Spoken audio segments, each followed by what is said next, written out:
Porque a solidão faz você pensar, a solidão faz você refletir sobre você mesmo, a solidão faz aflorescer emoções que você, se tivesse em ação, não teria. Então, eu acho que ela é um tempero bem forte, assim, é um dendê danado, eu acho. Mamilos, mamilos, mamilos. Mamilos. Mamileiros e mamiletes, eu sou a Juva Lauer. Eu sou a Cris Bartz. Dá boa noite pro povo ouvir. Teatro é bom que tem uma acústica boa, né? Esse é o Mamilos ao vivo, gravado direto do Teatro Moisés Safra. E eu chamo agora ao palco Marco Nanini e Cadu de Moraes. Boa noite. Boa noite. Marco Nanini, é um prazer recebê-lo. É uma honra. É um nervoso. É um pouco de cada coisa. Porque é olhar um pouco para a história da arte no Brasil, poder conversar nesse momento. No nosso programa, há quase 11 anos no ar, a gente sempre abre fazendo uma pergunta. E eu vou ter que te fazer. Por favor, se apresente para os nossos ouvintes quem é você na fila do pão. Eu estou na fila do pão, do pau, da pedra, do fim do caminho. É aquele resto de toco, é um pouco sozinho, etc.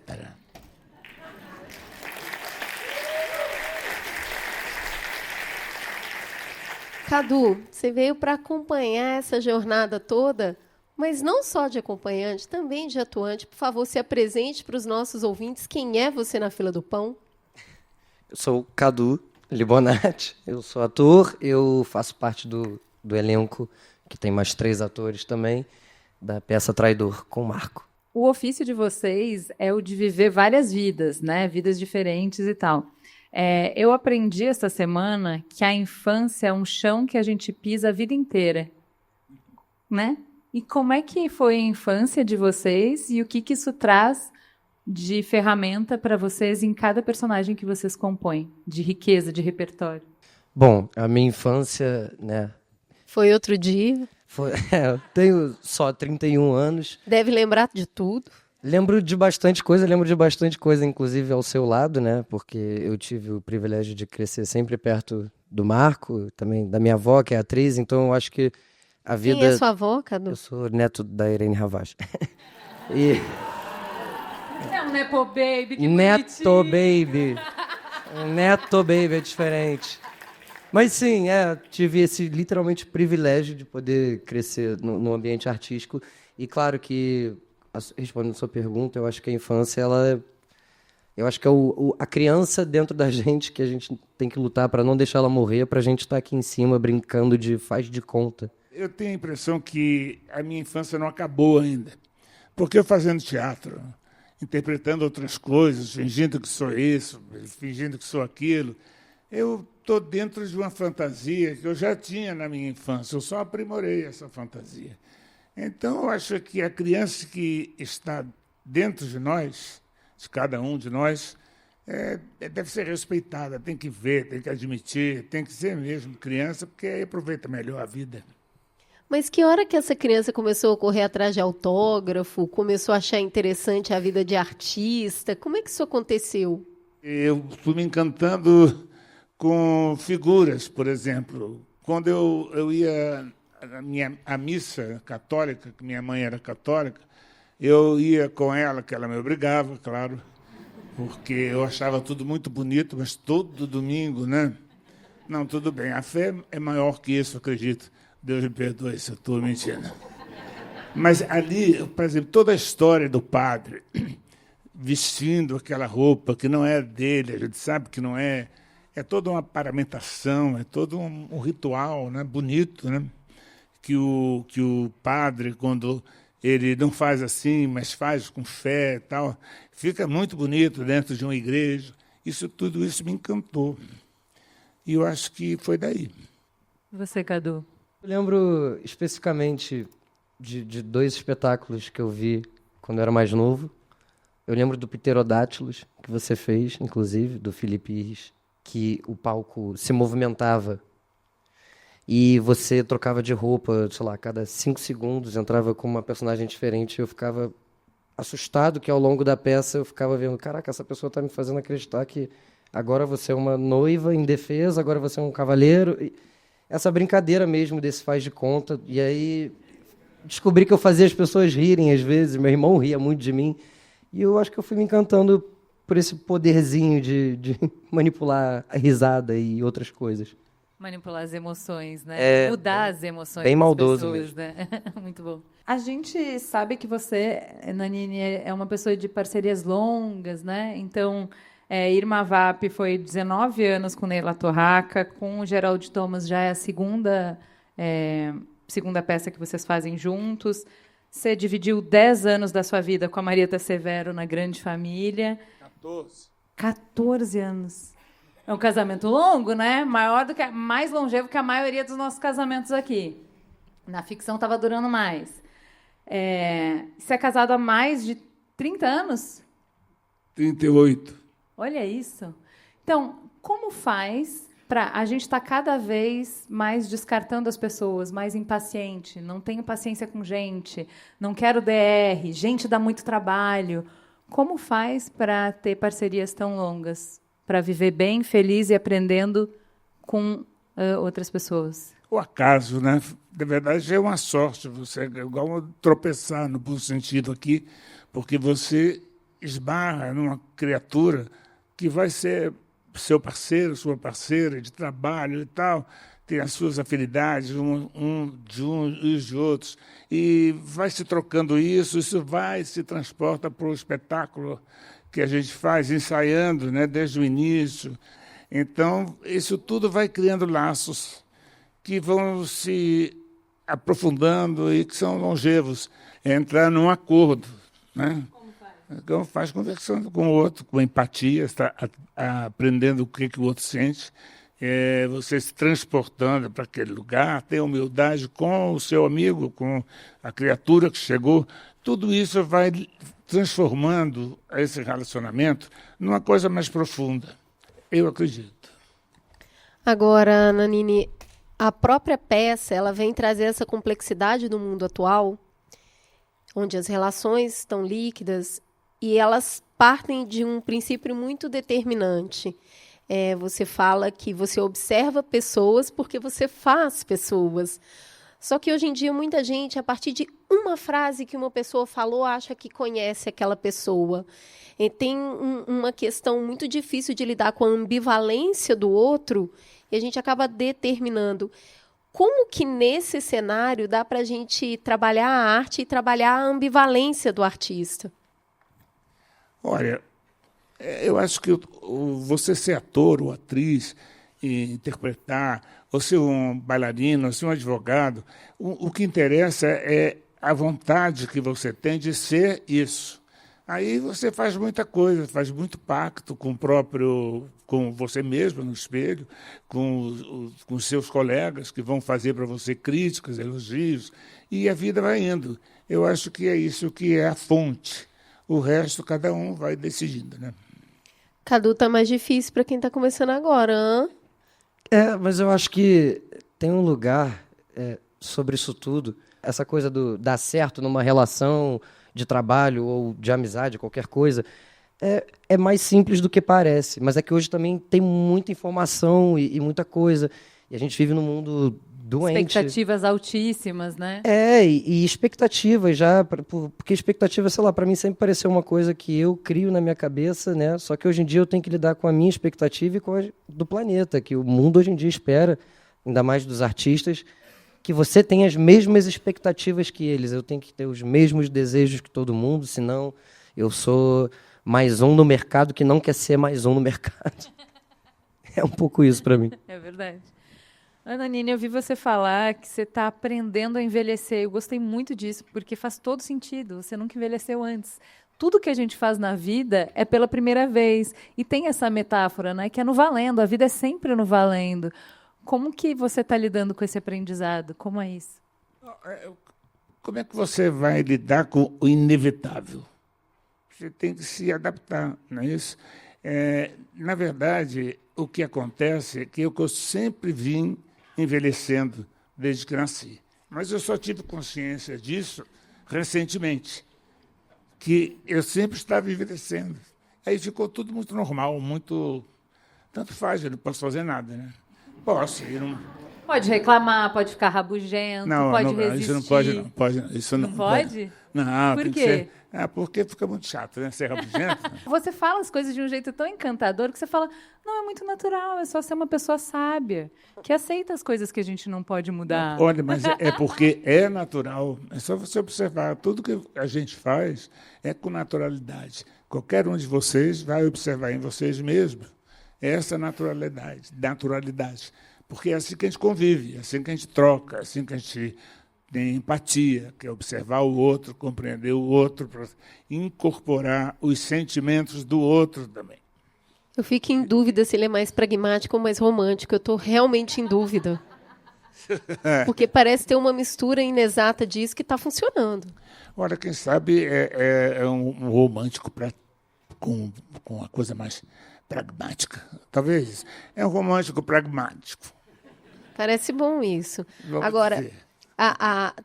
esse romantismo pragmático parece ser uma coisa meio alma de artista. Eu queria entender, para além do palco, para além do texto, para além da memória, para além do físico, o que compõe um artista? Para se intitular artista, para se sentir artista, o que compõe? Veja, artista é um rótulo, né? Todo artista é rotulado assim porque tem que ser, né? Cada um de nós tem um rótulo, né? Você é apresentadora, você é professora, tudo é um rótulo. Então, os artistas, eles vivem esse mundo da fantasia, é a profissão deles. É exatamente isso. Eu não sei se eu acho que eu me perdi na pergunta, que era exatamente qual. A pergunta interessantíssima que eu fiz é da composição do artista para além da memória, para além de saber o texto. Olha, bom, ter memória, por exemplo, eu já não tenho mais. Eu uso ponto eletrônico, que é uma maravilha. Me deixa tranquilo, eu sei o texto, não fico pensando o que é, será que é isso, será que é aquilo, já falo, está lá. Então, a gente vai aprimorando essas coisas. Essa que é a história, você vai adaptando. Né? Cada passo que você dá, você vê o que acontece. Eu, por exemplo, agora operei o menisco, é uma novidade para mim. E me falaram que a recuperação dessa operação dura 3 anos, no mínimo. Aí eu falei, que ótimo. Você falou, tenho compromisso pelos próximos 3 anos, que bom, né? Tô bucado já, né? Pois é, eu me adapto. Agora, esse lugar de eu uso o ponto, a memória já não tanto, tem mais cheiro de liberdade do que de falta, né? A Marília Gabriela usou papel na peça e leu. A Fernanda Montenegro faz um monólogo onde ela lê. É a sabedoria que dá essa liberdade. Fala assim, então, não preciso me estressar de ficar, eu vou fazer o que é necessário para eu me sentir melhor fazendo o que eu gosto. É exatamente isso que você falou, porque é um misto de sabedoria, porque a cada passo que você dá para frente, você vai assimilando coisas, né, vai discernindo sobre qualquer emoção ou qualquer acontecimento, e você vai indo e até se tornar realmente uma pessoa completa nisso tudo, entendendo o outro, principalmente entendendo a si mesmo, não se reprimindo, sendo você mesmo, que é um trabalho bem difícil, muito difícil, e a gente tem que estar atento para isso, para não fingir que você é não sei o quê, que não sei, tem que ser você mesmo, assim. Claro, você dá uma amenizada aqui, outra ali, disfarça para colar, mas sempre você mesmo. Então, do alto de toda essa sabedoria e de tanta experiência, você falou que foi difícil compor esse personagem, né? Que foi um processo complicado, complexo para você, e que você ficou em algum momento inseguro. E para a gente, eu garanto que a galera que está aqui assistindo, ninguém consegue te imaginar inseguro, porque acha que agora você já sabe de tudo. Você já fez de tudo. Não, Como é ainda ser inseguro agora, se isso é bom ou se isso é ruim, se você gosta desse frio na barriga ainda, e se você lida de um jeito diferente com a insegurança hoje do que antes? Não, olha, eu acho a insegurança um tempero. Como tem alegria, tem segurança, tem medo, tudo é um tempero. Aí não faz falta nenhuma, é bom porque ajuda a gente a raciocinar, né? A insegurança. Falei, eu fiz assim, não fiz assim. O analista ajuda muito. É bom, quem tiver é bom. Eu já enchi o saco disso, mas é bom. Você já formou, você foi graduado. É porque atiça, né? Cada um eu já fiz com vários. Cada um é de um jeito. Aí eu não aguento mais ir lá falar, papapá. Tudo de novo, não dá certo. Você faz análise, Cadu? Ah, tem que fazer, né? Tem que fazer. Você fica inseguro de atuar com ele, por exemplo? Você fala, o cara sabe tudo, ele é maravilhoso. Já pensou se eu entro e faço uma coisa errada? Não, eu não tenho insegurança disso, não. Acho que todo mundo sempre tem uma insegurança, uma ansiedadezinha, aquela biológica, né, da arrepiadinha no corpo e tal. A gente já está há um tempo, né, fazendo essa peça, os meninos também. E, assim, mas toda vez que começa a música, eu fico, meu Deus, eu tenho que dar o clique certinho da lanterna para ficar bonito.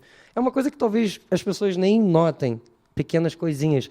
Eu acho que é isso que mantém a gente um pouco vivo, né? Eu acho que é um pouco isso que o Marco estava falando, que se você perde essa ansiedade também, o que está em jogo, né? Nada. A gente trouxe alguns trechinhos da peça O Traidor para a gente conversar sobre ele. Ah, meu Deus. Eu vou interpretar a Nanine. Não, né? Eu não consigo mais fritar um único ovo sem abrir um tutorial no YouTube. Eu fico exausto de tanto consultar. É uma parte muito legal, né, que vai entrando contemporâneo na alucinação que o personagem ali está vivendo. Eu queria saber de vocês, qual que é a relação de vocês com a internet, com redes sociais? Como que é a dieta? O que consome, o que não consome? Assiste tutorial de fritar ovo? Eu não sei nem quantos seguidores eu tenho, devo te falar a verdade, porque eu não sei mexer nesses botões. Eu tenho muita dificuldade, porque eu erro muito, então prefiro que alguém faça. Confortável, né? Parece. E você, Cadu? Aproveitem a dica. O meu algoritmo é bagunçado. É um pouco de política com bichos, animais, coisas engraçadas. Eu perco um bom tempo, às vezes, vendo uns vídeos muito aleatórios no meu telefone, mas eu também me informo bastante. Dá para ficar antenado. Acho que eu sou um pouco viciado, sim, no telefone. É difícil de escapar, né? Outro trecho me sinto pequeno, esmagado pelo universo de informação. A gente está muito esmagado, né? E tem um autor que a gente gosta bastante que ele fala que a humanidade está vivendo uma epidemia de erosão da atenção. Só que a atenção é um insumo básico da sua profissão, da minha profissão, da profissão de professor, de um monte de profissão. Se não tem esse solo para a gente plantar, como que faz? Se está todo mundo disperso, queria que você contasse para a gente se você sente perceptivelmente uma mudança na audiência de capacidade de atenção, de você segurar, reter a atenção das pessoas. E se isso muda alguma coisa no que você faz, em como você faz o que você faz. A atenção, por exemplo, o silêncio é um tipo de atenção. Você percebe o que é desatenção do que é atenção. Porque se o espectador estiver desatento, é ruim para ele mesmo, que não vai embarcar nessa fantasia que o palco está propondo. Então, eu acho que esse é um mergulho importante para você poder mergulhar e sair de novo. Se mergulhar e sair de novo, acaba sendo bem gostoso. Tem outro trecho que é muito legal e a gente fala bastante no Mamilos, já teve vários programas sobre esse tema. O trecho fala assim, a minha solidão está tão medicada. E é isso, né? Virou para a Organização Mundial de Saúde, virou uma epidemia de solidão no mundo. Daqui a pouco tem CID para a solidão, né? E a gente mede tudo isso e tal. A gente conversou no Mamilos já fez programa sobre medicalização da vida, a gente já teve um programa sobre solidão. Como que você lida com isso? Porque a solidão também pode ser um momento criativo. Como você lida com a tensão entre solitude, que é ter o seu momento sozinho, e solidão, que vai mais para o abandono? Olha, eu acho que a solidão é boa quando você está sem abandono, quando você está com alguma coisa boa, forte. Porque a solidão faz você pensar, a solidão faz você refletir sobre você mesmo, a solidão faz aflorescer emoções que você, se tivesse em ação, não teria. Então, acho que ela é um tempero bem forte, assim, é um dendê danado, eu acho. A solidão é um dendê danado, é uma boa frase. Parece um momento difícil de ficar em solidão. Você é bombardeado por tanta informação, tanta gente te chama o tempo inteiro, é tanto conteúdo para assistir, é tanta coisa para ler. O tempo de ficar você com você mesmo, e inclusive não estar com outro humano, pode parecer fracasso. Cadê todo mundo? Como que você encara isso? Cara, eu particularmente não gosto de ficar sozinho, mas eu gosto de ficar sozinho também. Eu não sei se faz... É porque... Parece confuso. É confuso mesmo, porque... Parece ambíguo. Eu não gosto de ficar sozinho mesmo. Eu gosto de estar perto, eu gosto de estar perto da minha namorada, dos meus amigos, eu gosto de estar com a galera sempre. Mas também eu acho que é importante estar só. E estar só mesmo, assim. A minha maior dificuldade é que eu não consigo mesmo ficar só. Quando eu estou sozinho, eu estou com o telefone. Aí eu estou vendo a vida dos outros, aí eu estou vendo alguma coisa. Eu não consigo mais há muito tempo parar e ter 2 horas por dia para ficar eu, olhando para o teto. Então, acho que eu tenho uma dificuldade mesmo de ficar sozinho. Outro trecho é que a humanidade precisa de 2 coisas: da arte e de um médico. A gente anda recorrendo bem mais aos médicos, né? Tem pílula para tudo. Do que a arte dá conta? Ué, a arte é um espelho, não é? E a arte pode estar em qualquer lugar, não precisa estar só no palco, está em todo lugar. Você está num desenho, você está numa expressão de um pessoal do morro, cria uma arte. E cria espontaneamente. Então, ela pode ser espontânea e pode ser fabricada e pode ser transformada em material como o teatro, o cinema, por exemplo. O que o teatro, por exemplo, para afunilar um pouco mais a conversa, não só a arte, do que o teatro consegue dar conta dessas nossas angústias todas que a gente estava falando? O teatro dá conta de tudo. O problema nunca foi o teatro, o problema somos nós, né? A população humana, no geral. Mas, sim, eu acho que a arte ela dá conta de tudo mesmo.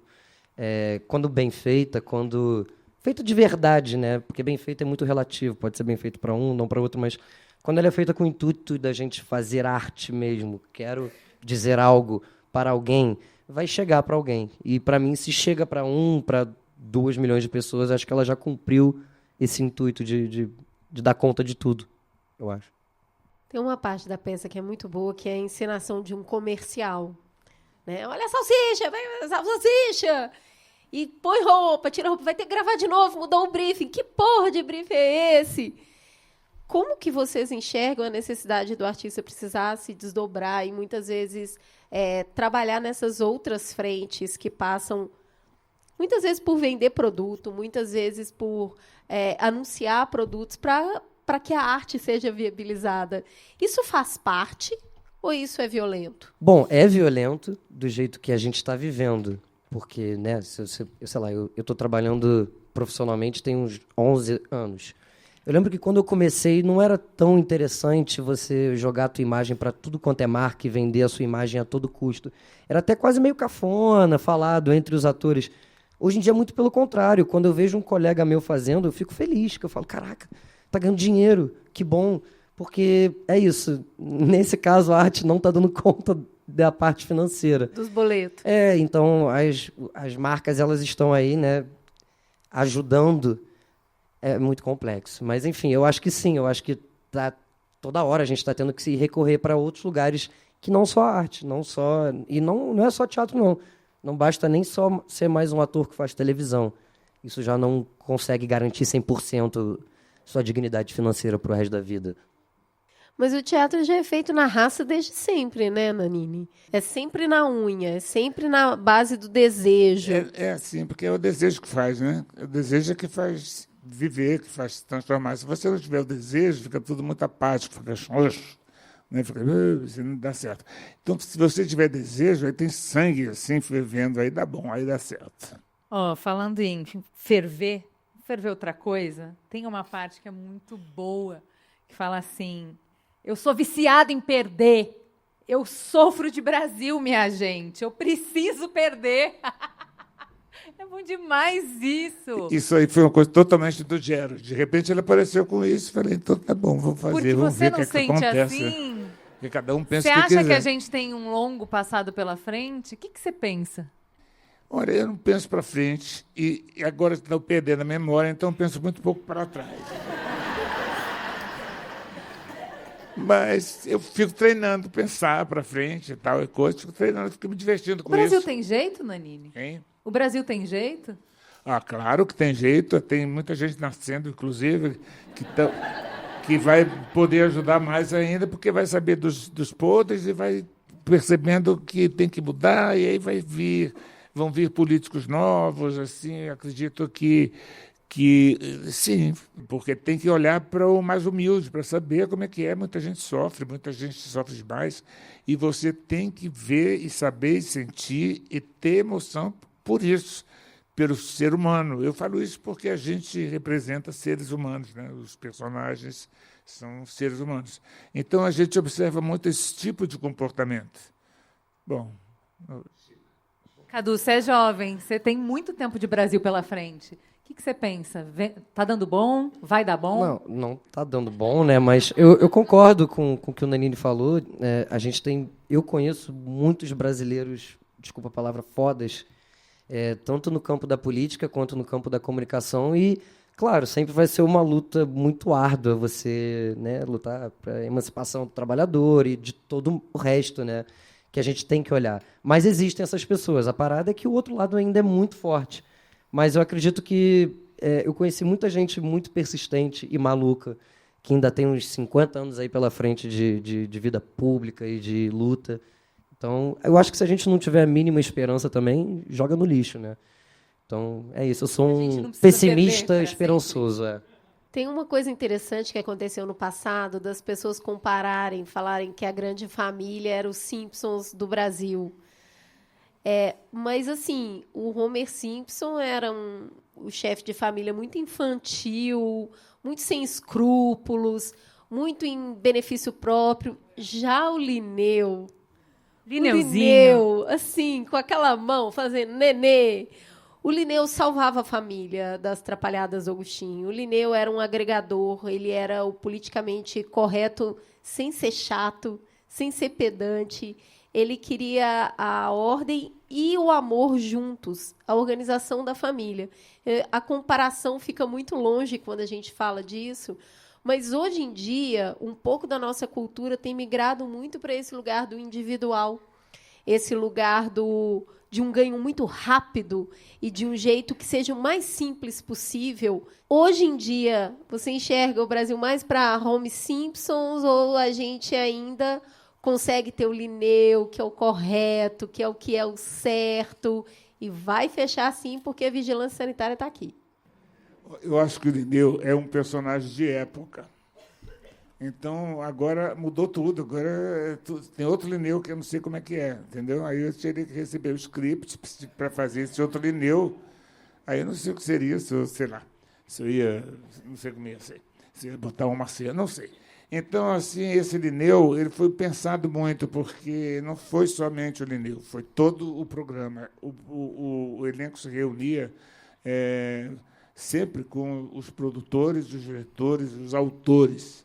Então, o programa resistiu porque teve essa união de todos os outros artistas e trabalhadores, somos nós também, e isso fez o sucesso do programa, principalmente porque ele falava da classe média. Então, ele falava de um público que era muito acessível para todo mundo sabe o que é a classe média, ou a maioria das pessoas sabe.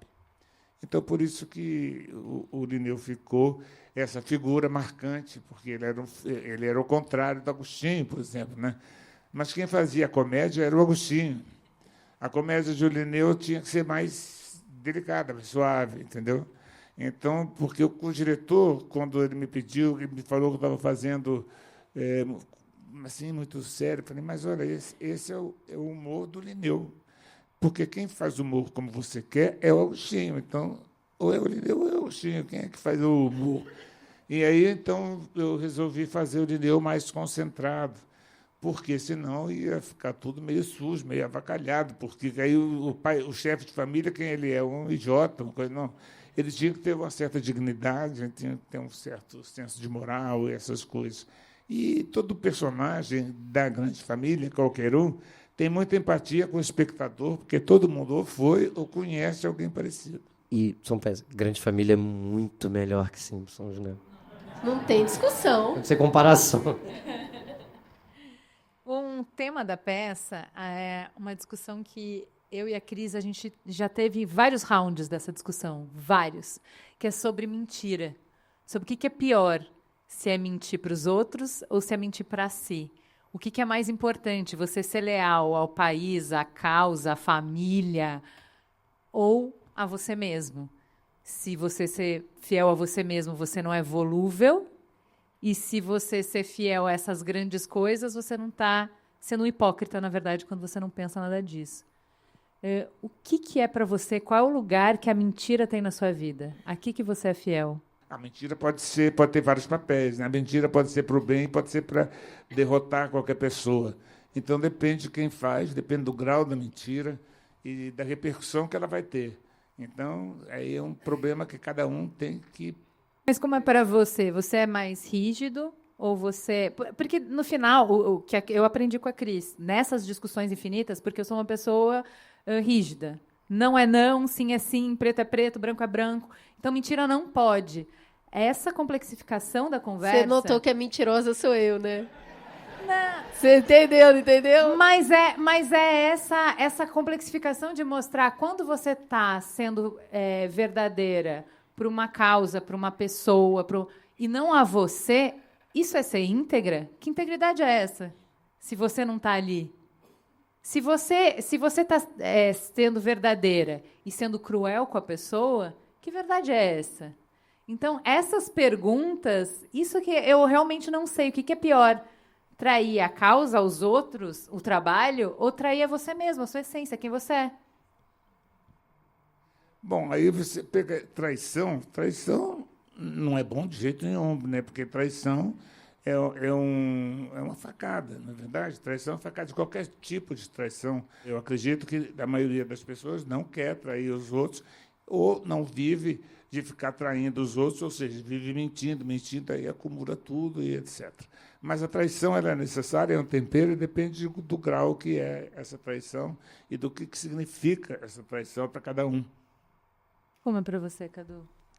É que eu acho que, não sei se eu levo esse tribunal do tipo, ou me trair, ou mentir para mim ou para os outros. É porque eu acho que, às vezes, a gente acaba sem querer mentindo para a gente. E, naturalmente, também, quando a gente mente para os outros, eu sinto que a gente também está mentindo para si. Mas tem uma mentirinha de boa, né? Sei lá, você foi ver uma peça ruim de alguém e a pessoa fala, gostou? E você fala, amei. Eu acho que eu preciso me explicar, porque pegou muito mal para mim esse rolê. Tem uma parte na peça que a frase é não mente porque nada sente. E acho que aqui já deixa claro para a gente que para mentir antes você tem que ser leal a alguma coisa. Então, a gente não tem falta de lealdade. Mas eu acho a mentira uma ferramenta social importante. E acho que a gente tem que saber usar essa ferramenta, inclusive para incentivar as coisas que a gente quer. Não precisa falar que amou a peça. Mas se você virar para o amigo e falar, eu estou muito feliz que você está realizando o seu sonho e a peça é legal, vamos aí. Só então, você podia fazer isso. A sua cara, essa peça. Se não fosse você... Você não está nem mentindo, tá vendo? Então, eu acho que é uma ferramenta social, sim. Eu acho que a melhor parte de ser ator deve ser poder mentir a maior parte do tempo. Viva a mentira. Mas, deixa a gente ir para outra frase que é muito boa, que é repetida muitas vezes na peça. E eu acho que essa frase ela vai ganhando mais contorno e mais volume. E quando vai chegando no final, você já está muito imbuído dessa frase, que é a gente se emociona sim. E aí você me convenceu, eu fiquei emocionado, porque você falou muitas vezes, eu acabei ficando. Eu queria entender de vocês dois o que te comove hoje, o que te emociona, o que mexe com o coração. Se eu for contar, vai ser difícil, porque ninguém vai aguentar, porque vai ficar até amanhã de manhã. Então, muita coisa me comove. Qualquer coisa pura, cristalina, me comove, seja o que for. Um passarinho que passeia, e o animal que vai e cuida do filhote. Tudo isso eu acho que é emocionante. Uma pintura, você vai ver uma pintura no museu, aquilo te toca, e você fica emocionado, porque a emoção é um dom, né? A emoção é um dom que Deus deu, que o Criador deu para a pessoa, porque como ela vai se divertir, não é isso? Então, eu acho que é complicado e não é. Então, eu não quis dizer nada, né? Tinha a fila do cinismo. O Nanino passou do outro lado. Ele não chegou nem perto da fila do cinismo. Passou todo mundo e ele não foi. O que te comove, Cadu? Ah, vídeo de gente passando em vestibular. Juro por Deus. Passou na timeline, eu já fico de manhã, sabe? Vídeo de gente voltando de viagem também, essas coisas me emocionam, assim. Só coisa boba. Bom. É. Mas também, todas essas outras coisas que o Nanini falou, claro, também, às vezes você tá andando Já na que rua. o Nanini falou. Não, mas às vezes eu tô, sei lá, sempre que eu tô voltando de avião de São Paulo pro Rio, especificamente, porque tem um caminho certinho que você chega ali no Rio, aí você começa a ver. Eu também me emociono sempre que eu tô chegando no Rio. Eu também. Acho bonito demais. Não sei, Né? eu Porque acho que eu me emociono ver com a aquele beleza mar mesmo, que eu fico, não é possível bonito esse negócio demais. aqui, cara. E ver as nuvens de cima. Em Minas Gerais já me emocionei também vendo o céu laranja, as montanhas. Eu falei, olha que bonito. Chorei. Esse é mais bonito. Tem uma frase do Pessoa que você também é uma das reflexões da peça, que é: navegar é preciso, viver não é preciso. E não preciso de necessidade, mas preciso de precisão, né? Que não tem tantos instrumentos para a gente navegar. No mar tem, na vida não tem.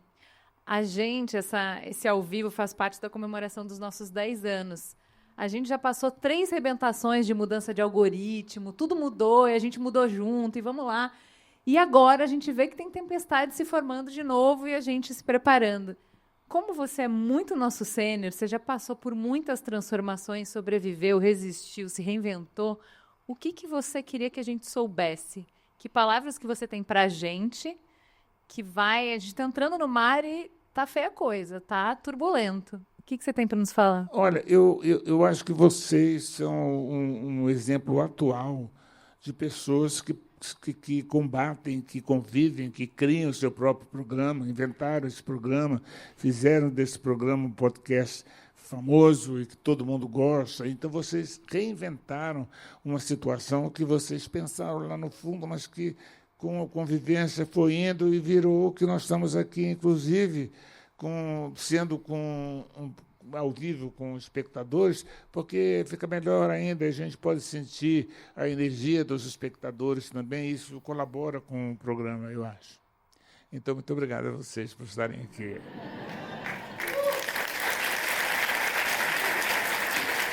Eu queria aposentar depois dessa resposta. Eu não estou querendo continuar, mas não. Acho que melhor não vai dar para ficar.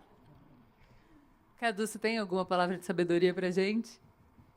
Ai, Do alto cara, dos seus 31 anos? não sei. Gente, bebam água pra caramba, porque tá ficando ruim o ar, né? Tá poluído. Viva a classe trabalhadora, vai Vasco.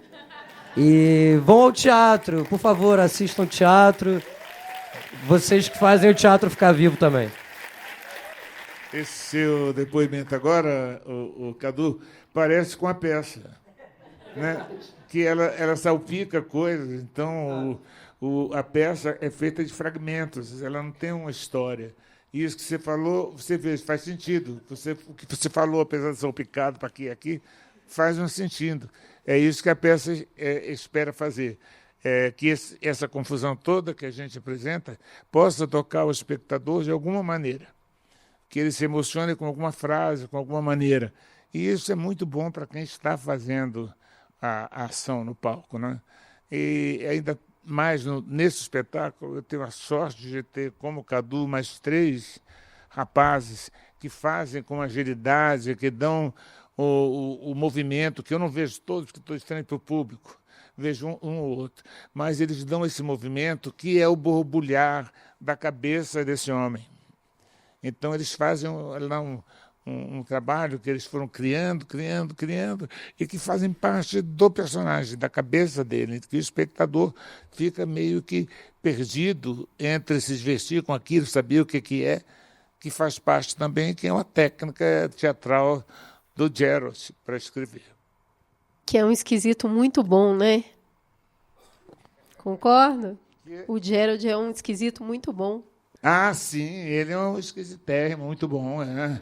Eu fiz outra peça com ele, chamava Um Circo de 15 Fígados. Ele tem uma coisa muito importante, que é a sensibilidade para a estética. Ele cria o espetáculo muito bem, ele se preocupa muito com a iluminação, ele se preocupa com a locomoção dos atores. Isso ele tem de muito bom. Fora isso, ele faz o que ele quiser, porque o temperamento dele é estranho. Assim, mas é estranho do bem, não dá para importar. Olha aí como ele consegue fazer relações longevas, entendeu? Ele faz o que ele quiser, porque o temperamento dele é estranho. E vamos que vamos. A gente se adapta. É aquela velha história, tem que viver e deixar viver, não é isso? Todo mundo sabe disso. Temos um programa, Juliana? Temos um programa, gente. Antes de encerrar, a gente queria agradecer muito. Vocês estão vendo eu e a Cris no palco, mas para a gente estar aqui, uma galera ralou, mas ralou muito. Então, eu agradeço o Alberto e toda a equipe do teatro, que trabalhou muito tempo para essa divulgação. Aniversário da Marina, ela aqui trabalhando. Exatamente. Agradeço também o Edu e todo mundo da produtora Tomada, que estão aqui captando para vocês poderem assistir esse episódio no YouTube. Agradeço o Alex e todo mundo da Soapbox, que eles são o estúdio onde todos os mamilos são gravados, eles estão com a gente. Acho que a gente só tem coragem de fazer vídeo porque é com o Alex. Então, gente, muito obrigada para todo mundo que se envolveu, todo mundo que veio, todos os amigos que vieram na véspera de feriado, frio em São Paulo, e responderam ao nosso convite e vieram. Obrigada, gente. Nanine, eu não tenho palavras para agradecer a sua confiança de iniciar a sua carreira no rádio com a gente, que era o que faltava para você. Então, assim, muito obrigada. Olha, eu espero que minha carreira, então, com vocês e com os seus colegas, sejam longevas. Vamos pensar. Mas eu que agradeço a oportunidade de estar aqui, conversar com vocês, conversar com essa plateia, principalmente ter o Cadu aqui do meu lado, que é uma criatura que praticamente eu vi nascer. Eu sou muito amigo da mãe dele, do tio dele, e ele foi crescendo. Eu vi ele crescer e agora eu estou muito comovido por vê-lo sentado aqui. É um homem, né? Eu vi aquele menino e agora está aqui. A gente se emociona, assim. A gente se emociona, sim. Obrigada, Cadu. Foi um prazer te conhecer. Obrigada por compartilhar com a gente também a sua visão da arte e do mundo. Obrigado vocês. Obrigado, pessoal. Fica gostosa a sensação de mais um Mamilos no ar. Beijo, gente. Mamilos. Mamilos.